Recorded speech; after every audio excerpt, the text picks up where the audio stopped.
Baik, terima kasih Anda tetap bersama kami di Sapa Pagi Pesantren. Baik Bapak, tadi kita sudah berbincang-bincang luar biasa dan banyak sekali mengenai tema kita di hari ini, begitu. Nah, mungkin Bapak bisa menjelaskan pertanyaan saya tadi Bapak, saya bacakan lagi pertanyaannya. Bagaimana pesantren di Jawa Timur berkolaborasi dengan industri teknologi atau lembaga pendidikan lainnya untuk meningkatkan akses dan pemahaman tentang teknologi di kalangan santri, begitu Bapak? Jadi memang pekerjaan yang paling mudah itu adalah meniru. Baik. Artinya harus ada benchmark yang akan ditunjuk, kira-kira mana benchmark yang akan kita pilih untuk jadikan sebagai tujuan percontohan itu. Maka akan lebih mudah, lebih cepat kalau kemudian pesantren ini bisa berkolaborasi dengan pesantren yang sudah menggunakan teknologi informasi.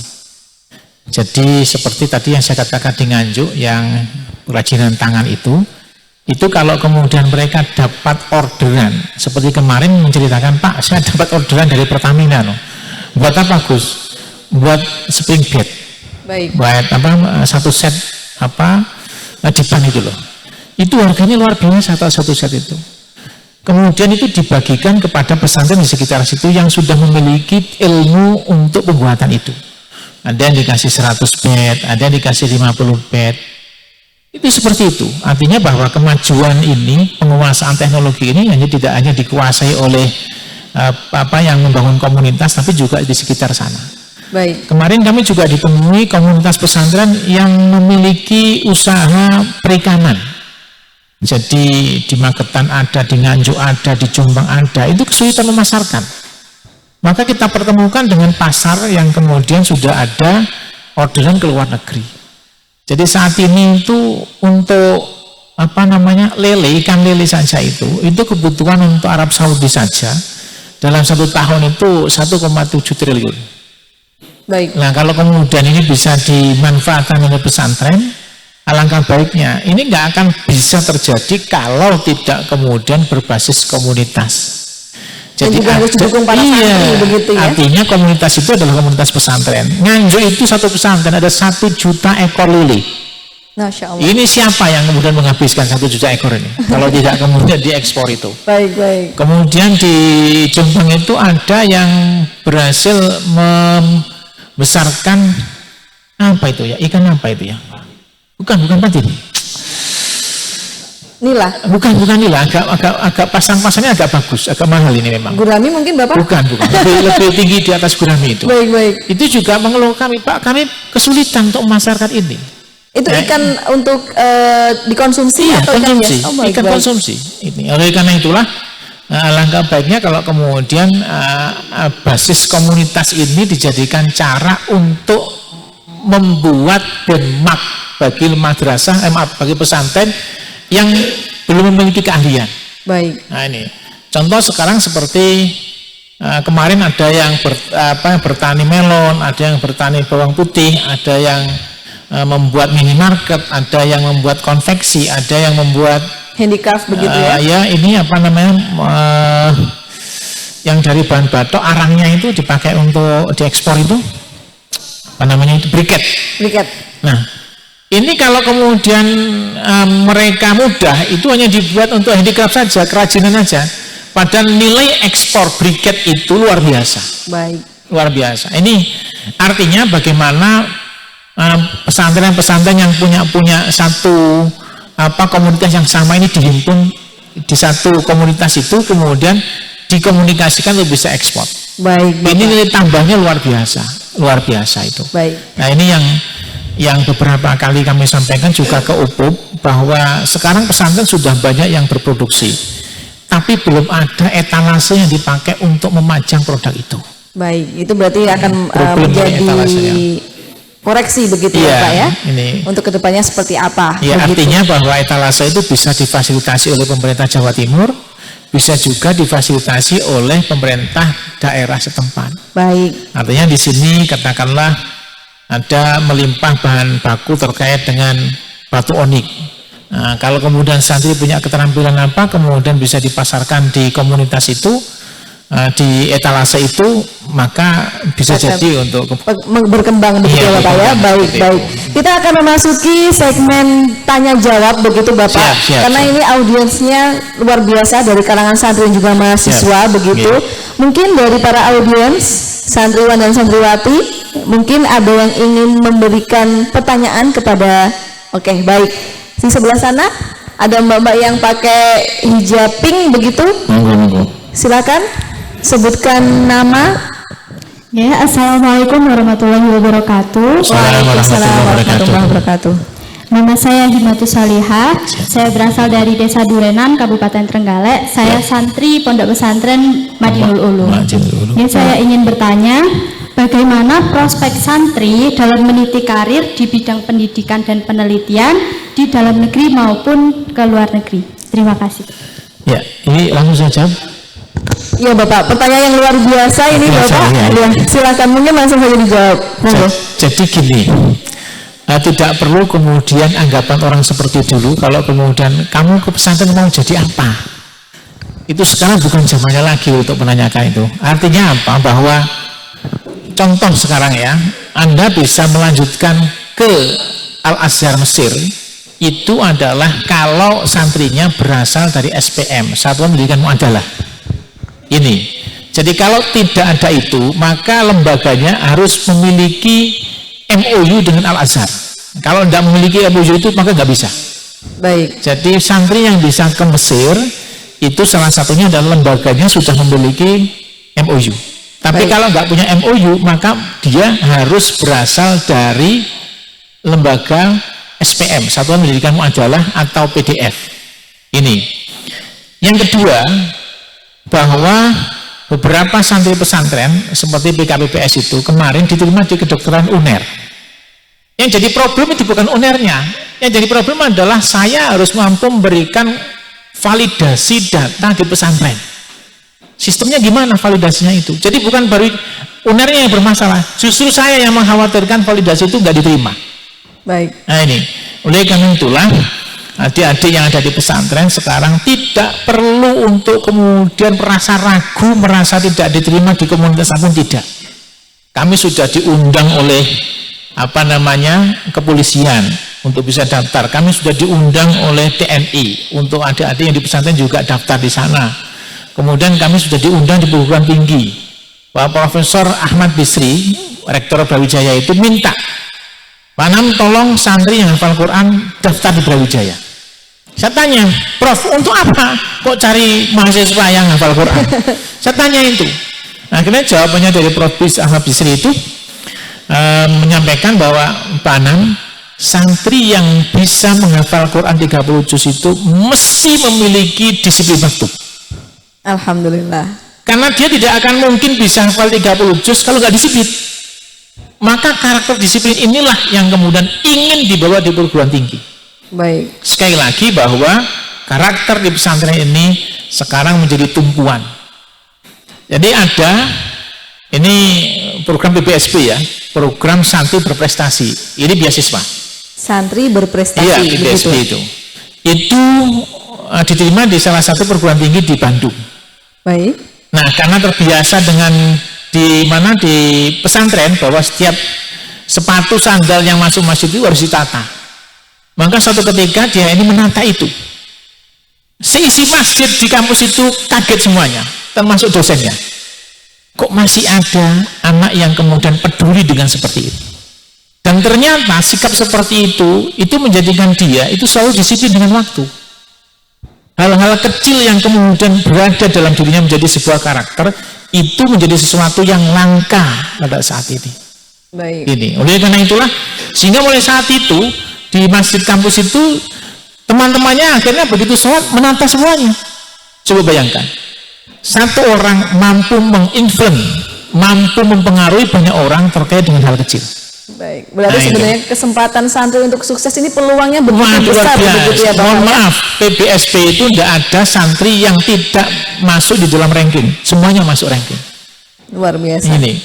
Dan mohon maaf, akhirnya karena terbiasa dengan di pesantren, setiap ketemu dengan dosennya dia cium tangan. Itu juga menjadi sesuatu yang langka di perguruan tinggi. Baik. Ini, oleh karena itulah betapa sangat dibutuhkan karakter-karakter di pesantren itu, karena di perguruan tinggi umum itu kadang-kadang aspek seperti itu diabaikan. Diabaikan. Oleh karena itu sekali lagi prospek dan bagaimana keberadaan pendidikan di pesantren saat ini sudah tidak perlu diragukan lagi. Tidak perlu. Jadi nggak perlu takut. Nanti kalau saya di pesantren nggak bisa jadi ini jadi itu. Nah ini yang repot. Baik. Luar Sekarang biasa. mau jadi apa? Tergantung santrinya. Ingin jadi apa? Karena peluang terbuka lebar untuk santri. Begitu ya seluruh, Bapak? kalau anak-anak saya semuanya di aliyahnya mondok dan juga di madrasah. Dan semuanya aksesnya sekarang di pemerintahan. Baik. Nah itu Mbak sudah puas dengan jawaban dari Bapak Anam? Ya, alhamdulillah sudah puas. Ya. Baik, terima kasih. Mungkin kita akan ke pertanyaan berikutnya Bapak. Silakan yang ingin bertanya mungkin bisa berdiri dan sebutkan nama. Oke.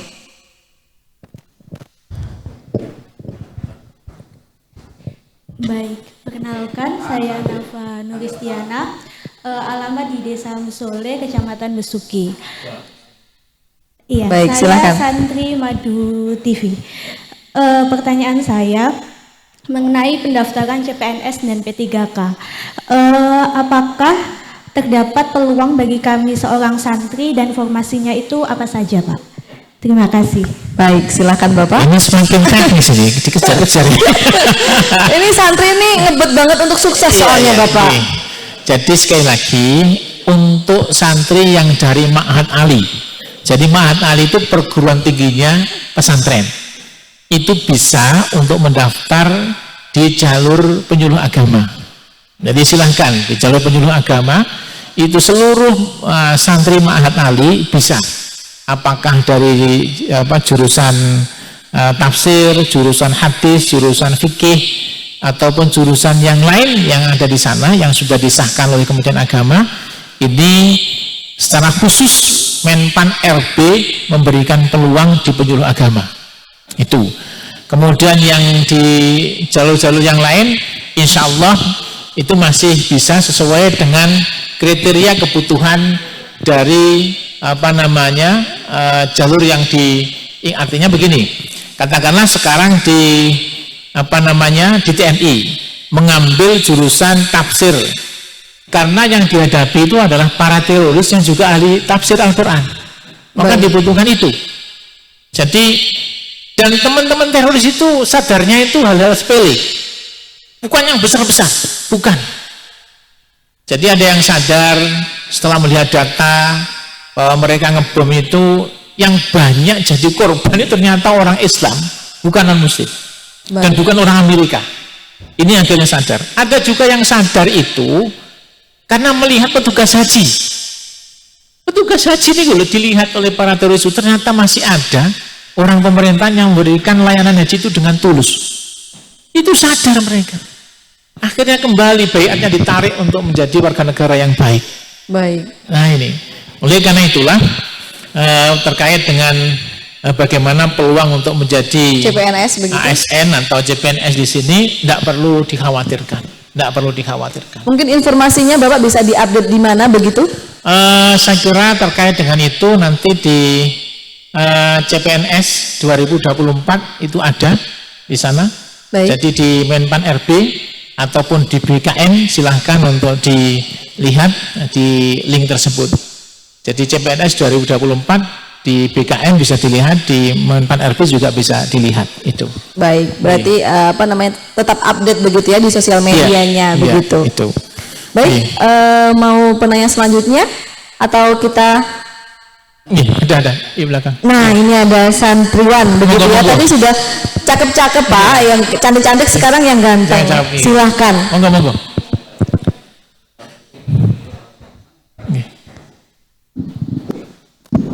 Ya, baik. Assalamualaikum warahmatullahi wabarakatuh. Waalaikumsalam warahmatullahi wabarakatuh. Kenalkan Bapak, nama saya Fadlan dari SMP Islam Kiai Haji Ahmad Bajuri. Siap. Salah satu lembaga yang ada di Pondok Pesantren Madu ini. Pertanyaan saya adalah, apa langkah pemerintah untuk memastikan bahwa penggunaan teknologi digital ini tidak mengganggu nilai-nilai tradisional dan keagamaan yang ada di pesantren. Karena memang kebanyakan pesantren, apalagi yang di pelosok-pelosok kan takut akan resiko yang ada di dalam teknologi ini. Terima kasih. Assalamualaikum warahmatullahi wabarakatuh. Assalamualaikum warahmatullahi wabarakatuh. Terima kasih. Jadi kalau pemerintah terkait dengan itu, ini bukan ranahnya Kemenang, tapi ranahnya Kominfo. Jadi Kominfo itu setiap hari itu harus melakukan cyber update. Jadi artinya link-link yang kemudian tidak pantas dilihat itu selalu dilakukan proses proteksi. Ini setiap hari itu bukan puluhan itu puluhan ribu.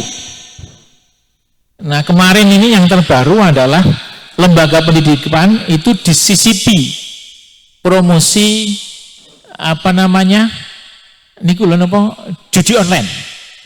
Baik. Jadi judi online ada iklan begitu ya Pak ya? Iklan dimasukkan ke lembaga-lembaga pendidikan, termasuk pesantren. Dan itu jumlahnya bukan 1, 2, 3, puluhan ribu itu, puluhan ribu. Maka proteksi ini tidak bisa dilakukan oleh pemerintah. Pemerintah hanya bisa melakukan proteksi di dalam konten itu layak dan tidaknya. Tetapi kalau kemudian konten ini secara khusus diketahui oleh seseorang, maka yang kemudian harus mampu untuk memberikan saringan adalah individu itu sendiri, bukan orang lain. Ini. Jadi mohon maaf, saya kemarin koordinasi dengan KPAI, Komisi Perlindungan Anak Indonesia, itu menceritakan betapa sangat banyak anak-anak kita jadi korban dari penggunaan teknologi informasi. Kenapa? Karena kelalaian orang tua, bukan anak. Baik. Kelalaian orang tua itu, subhanallah, luar biasa itu.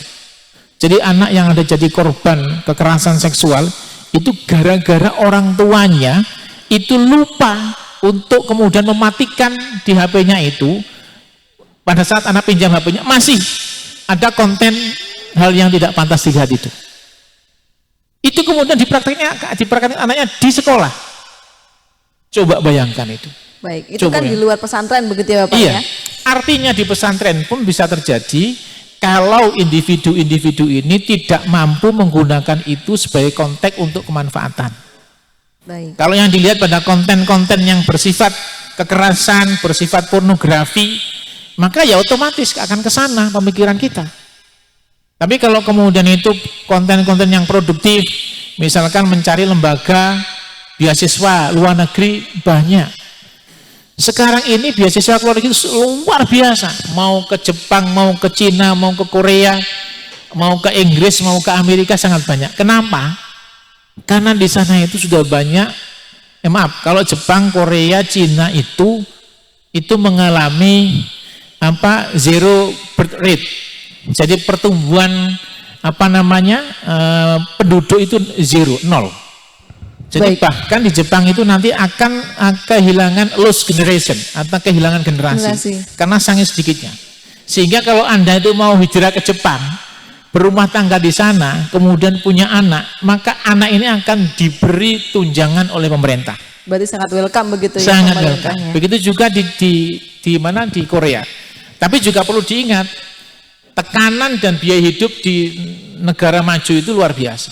Baik. Artinya kalau kita nggak bisa produktif, nggak bisa inovatif, jangan berharap bisa hidup di sana. Ini. Oleh karena itulah terkait dengan bagaimana memproteksi terkait dengan teknologi informasi itu ada pada diri kita sendiri, bukan orang lain. Jadi kalau jenengan bawa HP, sedekat apapun Anda kemudian saat itu mengakses hal-hal yang tidak baik, maka orang lain nggak akan tahu. Nggak akan tahu. Oleh karena itulah apalagi Anda sendirian, apalagi Anda berada di luar komunitas atau berada dalam sistem kemasyarakatan seperti di luar itu, maka sangat rentan sekali. Baik. Nah, oleh karena itulah untuk memproteksi itu tidak bisa kemudian hanya mengandalkan pengawasan orang lain, tapi pengawasan diri sendiri. Ini manfaat apa tidak? Ini bermanfaat apa tidak? Nah ini, oleh karena itulah itu yang kemudian ditakutkan para pengasuh pesantren. Karena santri itu kalau dalam konteks ilmu psikologi masih di dalam masa perubahan atau apa itu? Jekuil, nah apa itu? lupa saya istilahnya. Saya juga lupa Bapak. Jadi artinya bahwa masa di mana mereka masih membutuhkan figur-figur yang kemudian bisa dipakai sebagai model untuk ditiru. Nah, kalau kemudian konten yang mereka dapatkan yang ditiru itu hal-hal yang negatif, ya naudzubillah. Jadinya seperti apa? Niki. Artinya bahwa tidak menutup kemungkinan itu juga akan terjadi. Ini. Tapi pasti ada upaya untuk menjaga itu Bapak ya. Siap, pemerintah juga memproteksi itu. Baik. Bagaimana Mas? Sudah puas? Baik, terima kasih. Terima kasih Bapak untuk pertanyaannya dan juga jawabannya yang luar biasa kepada teman-teman audiens, teman-teman santri khususnya begitu. Nah, jangan kemana-mana, pemirsa Madu TV, kita akan kembali lagi saat lagi tentunya dengan pembahasan yang luar biasa bersama Bapak Anam, tetap di Sapa Pagi Pesantren.